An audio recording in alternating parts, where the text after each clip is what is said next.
Welcome to Things I Wish I Knew, the podcast from Thinking Faith, a work of the Jesuits in Britain. I'm Julia, I'm in my early 30s, and I used to live in a Jesuit young adult community. We all live hectic lives and often don't get time to reflect on what's happening both to us and around us. This podcast is meant to help you take a moment to stop and think about where you are, where you're going, and where your relationship with God fits into it all. Every week, I meet a new guest who tells me about something they experienced which changed their life forever. And by talking about the things they wish they'd known, we'll explore the idea that God is in all things, and we'll talk about the part that faith plays in navigating life's challenges.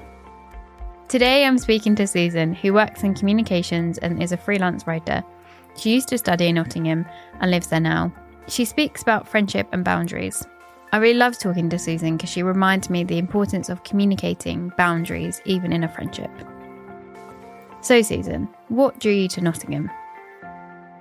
I have a bit of a funny history of Nottingham. So I was born in Nottingham and we moved back to Ghana, but my godparents live there. So it's a city that I've been to a few times. And growing up in Brighton, it was not very diverse. So I wanted to pick a university city that was more culturally diverse. So yeah, that was like the main reason that I ended up going to Nottingham. And so how did it feel once you got there? I loved it. I think it's such a big city. It feels so much bigger than Brighton. And it was just, the Midlands is just so different from the South in so many ways. So yeah, I really enjoyed it. Yeah. Was it easy to make friends? No, I think everyone says that in your 20s and university is like the best time in your life and you're going to make so many friends. And I think I still think I was like quite like a shell of myself when I got to university. So I think that I just stuck to the people who were just physically close to me rather than actively trying to make friends. And I moved to Nottingham because I thought, okay, there's a lot more diversity. I'm going to make Black friends. I'm going to meet a lot of Black people. But my course was still very white. So I didn't really make a lot of friends until I'd say my final year. So I did a year abroad in France in my third year. And then when I came back, everyone I knew had left. So it kind of forced me to like actually have to look for community. So I'd say that was the year when I actually started to make friends. I was kind of intrigued by that because one of my best friends now, she went off and did a year in France and Spain. She moved, and then she came back and she had a similar experience. And actually, I was the year below her until then. So then we ended up being final year together, and that's when our friendship really formed. Right. Is that how you kind of made friends, or was it just? Yeah. So I think a lot of it was to do with the year abroad. So I ended up in a village in France that was it was just in the middle of nowhere. And it forced me to, and I was also teaching. So I became a lot more confident after that year. And so I think coming back, I just had like a better sense of self. And so, yeah, I think that really helped. Like one of my good friends now was someone I sat next to in a politics lecture and just started talking to in my final year in the first week back. And I don't think that's something I would have really done before. Do you think that kind of sense of self is something that people need to gain in order to make friends? Oh, that's a good question.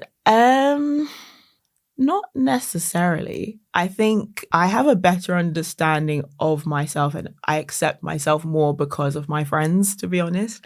So I don't think it's necessarily something that you have to have before. But I do think the advantage of being accepting of yourself is that you're more likely to attract people who are really your people, rather than pretending to be someone else and then might end up with people that are not really people that you would actually really gel with.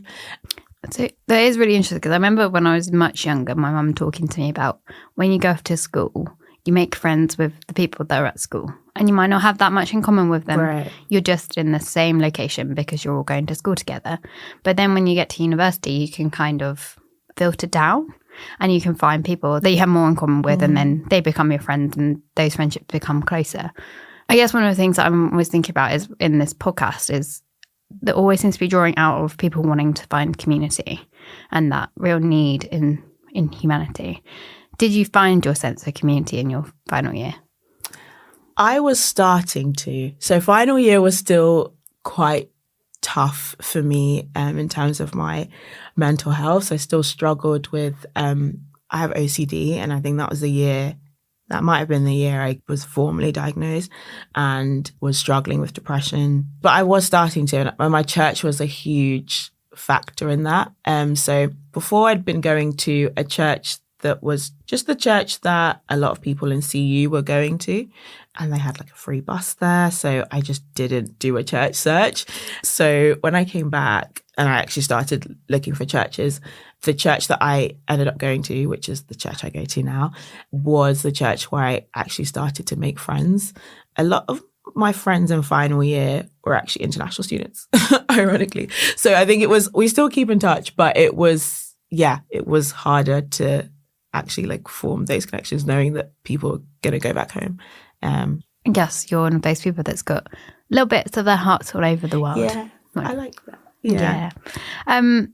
So did you find university kind of a lonely time? Yeah, I think so. I don't know. It's hard to say now because there were so many parts of it that was so great. I loved my course. I did student radio and I loved that. I did student journalism. That was so fun.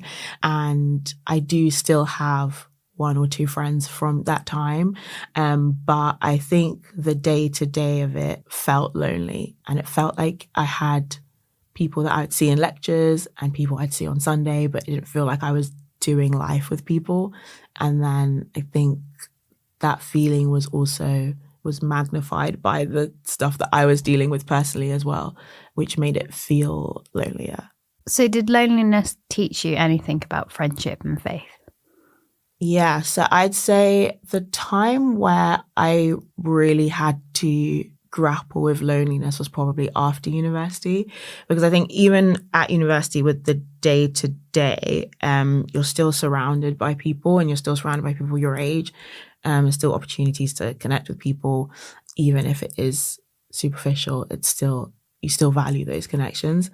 When I left university and moved back to Brighton, I just really felt like isolated.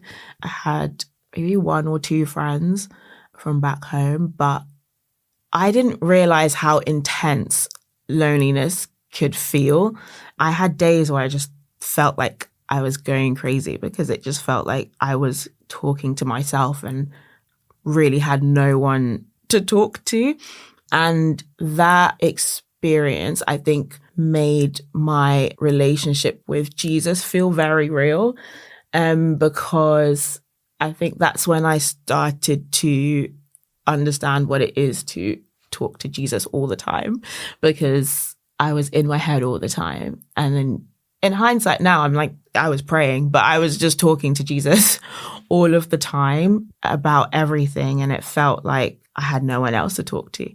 And I understood what it was to have Jesus with you at your lowest and in the valley, and what that actually looks like on a day-to-day, and what it feels like to have Jesus very close, speaking to you and actually feeling held by God.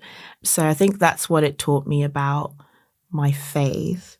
What it taught me about friendships, I think actually the importance of having deep friendships, because even at university, you have these, I say superficial, but I don't mean that in a bad way, because if I wanted to, for example, I did the film show on student radio. And so there were always people who were down to like go to the cinema and watch a film. So I used to have people to like do things with in that sense. And I really valued that. But actually being lonely taught me that you need people who will be with you in the valley. And when you feel really low, you need people who really know you so that you feel very held. Yeah, I think loneliness probably taught me that, if that makes sense. That absolutely does make sense. And I get what you mean about you need to have that kind of fun friend so that sometimes you can just like switch off for sure and just go do something fun, like go to the cinema or something else social that people do. Go to the cinema or the theatre or something like that. So how did your friendship with Jesus shape how you related to others then? I'd say I learned in that season that Jesus is my friend. And the way in which he has been my friend taught me what friendship should look like. So I spoke about feeling very held by Jesus, feeling literally encouraged by the Holy Spirit. The Holy Spirit also felt very real in the sense of what it is to be nudged by the Holy Spirit, convicted by the Holy Spirit. I felt what it is to go to Jesus to hear truth about yourself when you're filling your mind with lies.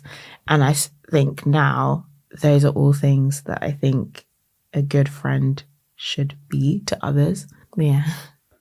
So after your time in Brighton, you went back to Nottingham. Were you like drawn back to Nottingham, or did it just feel like I'm not in the right place in Brighton, so I need to go somewhere else? Yeah. So I definitely told myself I want to go back to Nottingham. I think it's just because it was the last place I'd been where I was starting to make friends. And so one of my best friends is in Nottingham and was there at the time. So I thought, yeah, I want to go back. So when I was applying for jobs, I wanted a remote job that would mean I could live anywhere. And so, yeah, that's why I went back, and I went back to my church. And then, went from there. And was it what you were expecting? Yeah, I think it's exceeded my expectations in terms of how I found community. But yeah, I don't know if I had many expectations in the sense of I just knew I had to leave. I knew I had to go. And moving out of home it's just a time where I just really became my own person. And I feel like I really grew up. But I don't know if I was expecting that to happen. But yeah, I just knew I had to go. Do you have any top tips on how to make friends, or how do you personally make friends? Yeah, I'd say you really have to put yourself out there. It can feel very cringe to feel like, I want to make friends. But I learned that a lot of people feel that way, and there's nothing wrong with that. First year of uni really teaches you that because nobody knows anyone. And so walking around Freshers Week, you just have conversations with absolutely anyone because you have to, because nobody knows anyone. So, but I think that's good. So I think you do have to put yourself out there. When I moved back to my church, like I said, I had one really good friend, but she wasn't always around. So I couldn't hold on to her. So I joined teams at church, and whenever there was an invitation to do anything social at that time, I would say yes. And that was just a way to meet all kinds of people. So I think you have to put yourself out there. Another thing I would say is you shouldn't have expectations on the type of person you think you're going to be friends with, because you just don't know. You just don't know who you're going to connect with. And I think you have to be quite open-minded. So one thing I'd say that I did well was not thinking, I don't know if I'll really get on with that kind of person.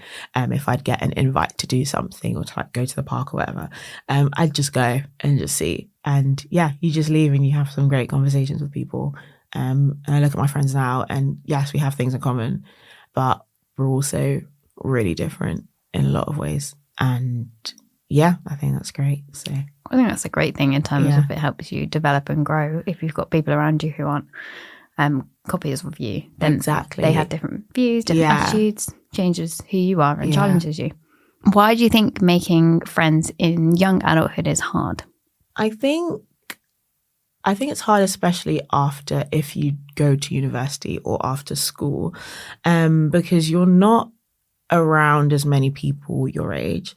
everyone's trying to figure life out and everyone's really busy. I saw a stat that a lot of millennials have full-time jobs and are doing side hustles.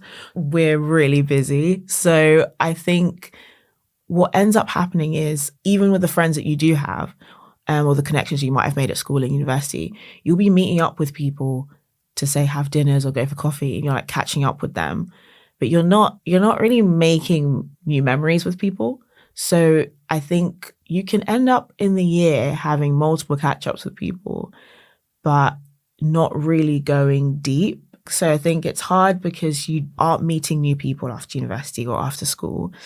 And then it's hard because you might not have the space in your life to also go deep. And so I think a lot of people have superficial connections with people and aren't necessarily deeply known by people. And I think also, actually, the conversation I had with a friend, it took her a while to realize that she wasn't deeply known by people because there's just so much going on with life. But yeah, it is hard. It is hard to meet people now. And that's so true. I've heard things of like people of generations above us, they would make friends at certain time periods in their lives. So like they would make friends at university and then that would be great. They'd have a really great friendship at that time. But then that friendship would naturally end when they moved away or they got married, had children, etc. But actually the expectation on our generation and generations below us as well is because of things like social media and WhatsApp and etc., that we're always pressured to stay in contact with all the people we've ever known and keep up this multiple levels of friendship. So it's not like one or two people, it's like 200 people. Maybe 200 is an exaggeration, but you know what I mean? Yeah. Like there's just this expectation that you can't let friendships go. You've got to like keep working at them. And so then you end up not having one dinner with one person and go deeper. You end up having a need to have like 10 dinners over a year with 10 different people, and you just haven't got the energy to put into it in the same way. No, exactly. Yeah. So have you learned anything about like having to set boundaries in friendships? Yes, I'd say, like I said, like when I moved and was open to hanging out with everyone because I kind of felt like I had to actually meet people, that was great. But then you can then start to feel what you're saying about the pressure to maintain connections with people. So I had this thing where I'd like try and check in with people once a week, but when that's quite a few people, it gets quite intense. And then also then people have that expectation that you're going to sustain that, and so in trying to do that you can start to feel burnt out. You can also, I think for me, because I was really trying to make deep connections with people, I don't know if I felt pressure to, but maybe overshare sometimes, or when people would be telling me a lot about what they've gone through, you want to create that space for people. But then you can, I don't know, if like feel the pressure to become that person for everyone. And it's just not possible to do that. So I think I had to learn how to, I don't know if it's like just dial back on the frequency at which I was like trying to keep up with a lot of people. Because I realized I was trying to like have coffees with everyone and I hadn't seen my best friend in a while.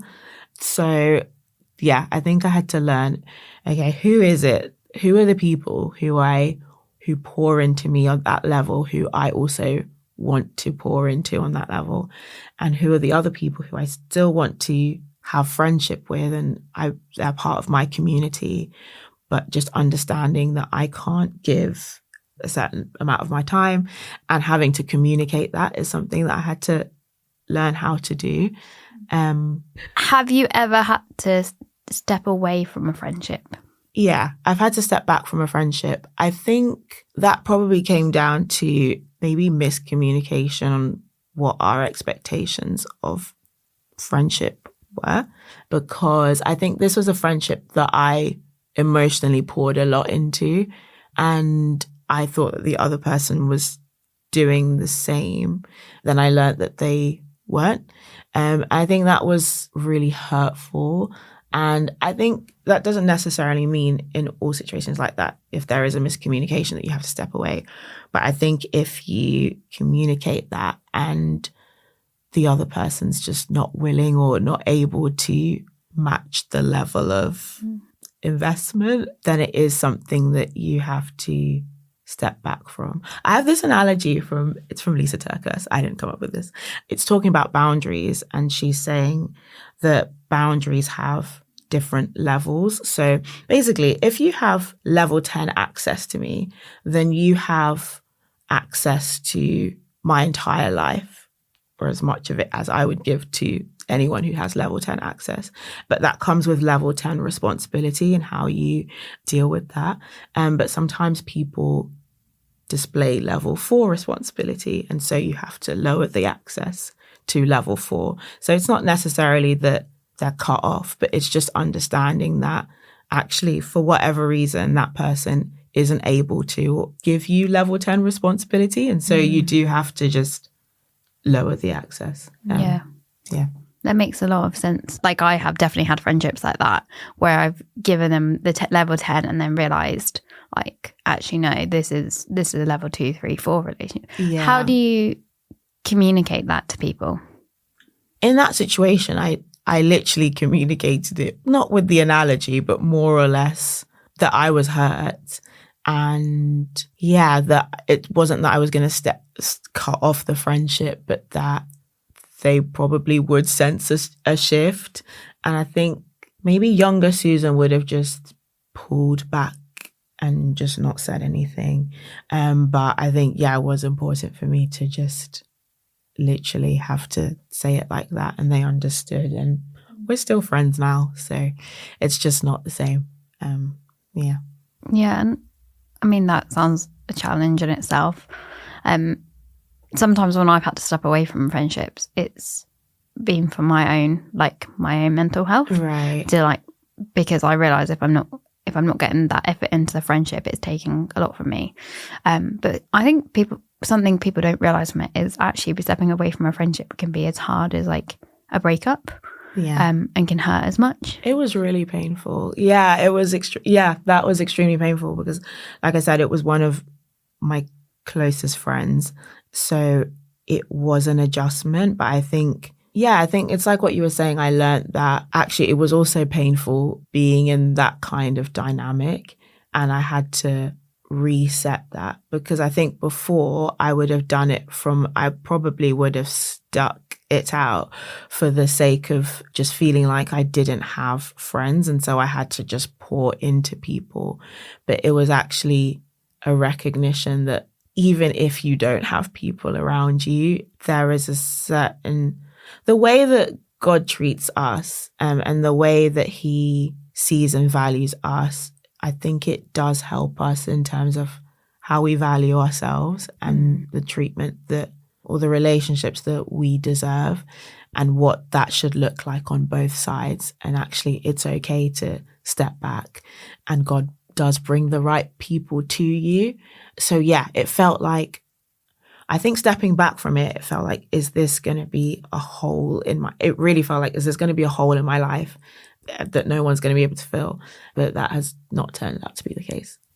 I definitely would agree with that as well. So if you've got someone who's level 10 or level 8 and that's communicated and going well, how do you be a good friend? I think you have to be willing to hold space for not just the great time. So we were talking about friends who are like the fun friend. I think all of my close friends are also my fun friends, but I think it's recognizing that life is not always like that. And actually, I think it's just being willing to, firstly, actually, this is one thing, be inconvenienced sometimes, because that is the price that is the cost, I should say, of having close friends. It's that sometimes you might have to be a bit inconvenienced to really show up and be there for people when things are going well and when things are not going well, or when people just need support, but practically people just need to be heard because they just need to rant. With those level 10 friends, I think you have to be willing to to be that for other people. I think there's also a level of honesty, transparency, and accountability that you have to be willing to have and be to others, because I think with your closest friends, in order to have that kind of intimacy with people, you need to be able to really hold people accountable. You need to be willing to have that the other way, because I think that Jesus shows us that we're there to encourage our friends, but also to convict our friends with the truth. Yeah, and it's interesting that you say that, because I'm taken back to a time in my life where I would say I wasn't a very good friend, in that I was going through something, particularly a bad breakup, I would say. And I kept that all to myself and then told my friends about it after, like months after. And they were like, why did you not reach out to us? Like, why did you not do this? And then a few months later, they had that, like, one particular friend lost both her grandparents, particularly like quickly, and she didn't reach out. It was the next time I saw her that she told me, and I remember feeling quite like hurt in that moment, like she hadn't told me. And now it's in this moment that I'm realizing I didn't demonstrate good friendship myself by not reaching out to her when I was going through something, that maybe that meant she didn't feel like she could reach out to me. And that really resonates, because a similar thing happened. So I was in a bad relationship, and some of my friends were quite close to that situation, but I kept some people out and told them about it afterwards. I actually had a conversation with a friend. I think she was really shocked by what was happening and the fact that I hadn't said anything to her. I think I did feel embarrassed when I was in that relationship about some of the things that were happening. And so I didn't feel like I could tell quite a few people about it. One of my best friends always says that you need friends who can see your dirty laundry. And it's that actually it can feel, I'll use the word embarrassed because that's how I felt. It can feel embarrassing, but I think it's also tied to feeling that you won't be accepted if people see the truth of your life and your choices and your weaknesses. And for me, my insecurities, I had, and I still do have, a lot of insecurities, and I was really embarrassed to show that to people. But I think we have to be willing to bring some people in on that, because I needed people to tell me the truth lovingly. I needed people who, and I've learned that since, actually, no, these people love you and will still be here and won't judge you. But because they love you, they will give you good advice and they will tell you the truth. And that's what Jesus does for us. I think my friends really have demonstrated that. So yeah, I do. I really resonated with that. It's true that a good friendship can show you the friendship that you have with Jesus as well. Yeah. So how do you stay in touch with people so that you can continue that friendship? Yeah, so I love a voice note. Me too. I do. There is no shame. Okay, voice notes are a big thing for me because life is so busy and no one is seeing anyone until the weekend. I mean, for me at least. So voice notes are my way to bring my friends in on my day-to-day life. So I don't voice note everyone. Do you have your own podcast with a voice note? Yes, I do. And I call it a podcast sometimes, because sometimes they are 30 minutes long. And it is a way of just keeping in touch with the day-to-day. I was actually just thinking about this now because I was listening to a friend's voice note this morning, and she normally voice notes me in the car. And there are so many things I would never know about. She doesn't live in Nottingham, she lives in Birmingham. And there's so many things I would never know about the kind of person she is. But you hear so much just by her like monologue in the car. And I'm just like, people don't get this kind of insight, you know? And you don't live near me, so I wouldn't know these kind of details. And it is the tiny details about your close friends that make you feel close to them. So I think that is, personally for me, a huge way of keeping in touch with people. And then I have friends who live overseas. Every 6 months, we'll do a long phone call or a long like FaceTime, and we'll just catch up on like what's been happening for the first half of the year for you kind of thing. Because you can be on socials and see people's what's going on, what they post, and think that you are up to date. So it can make you feel like you're connected, but people post whatever they want to, or they don't post at all, and you just don't really know. And generally people post their like happy best moments. Exactly. So then you don't see the reality of their life, of like the tough moments. Yeah. Because I remember I had a friend who traveled to China, and I saw her like post on Instagram. She looked like she was having a great time. And then I direct messaged her and I said, "Oh, it looks like you're having great." And then she was like, "This is going wrong, that's going wrong, blah, blah, blah." And she gave me like the whole picture, which you never would have got just looking at social media. No, exactly. Yeah, I've literally had that and been like, oh my goodness, I did not know you were going through that. So what do you wish you knew about friendship and boundaries before you went to university? I wish I knew that Jesus has friends for me and he wants to bring community around me, because I look at who I am now and I think a huge way in which he has developed me as a person and grown my faith is through my community. And I think in the loneliest of times, I really believe that this might be it, and maybe this is how it's going to be in my life. And I think if I had known that it's not God's intention for me to be alone, it might have comforted me more knowing that it's going to happen, because it felt like it wasn't going to happen. I really love that image that like God's already kind of chosen your friends for you. Right. But it might not be in this immediate moment. It might take some time, but it's there. Yeah. He's got it already. So what are you most grateful for? My friends. I am, no, genuinely. Even recently, I broke my finger. I was waiting for it to come up. Yeah. I broke my finger and I was texting my friend because I was in a walking centre. I'd never been in one before. So I was like, this is not going to take long. And she was like, you're going to be there all evening. I mean, thankfully I wasn't. Favor of the Lord. But yeah, she was literally on her way to come and keep me company for the rest of the evening. And yeah, I'm just so grateful for my community of friends. And they're the reason you ended up at the walk-in centre, right? Yes, because I actually thought that it was fine and it was sprained, and I took a picture and sent it to my friend and she said, it's definitely broken. You need to call 111. I thought everyone was overreacting, but yeah, no, it is broken. Well, that's a sign of a good friendship that people encourage you to go. Truth.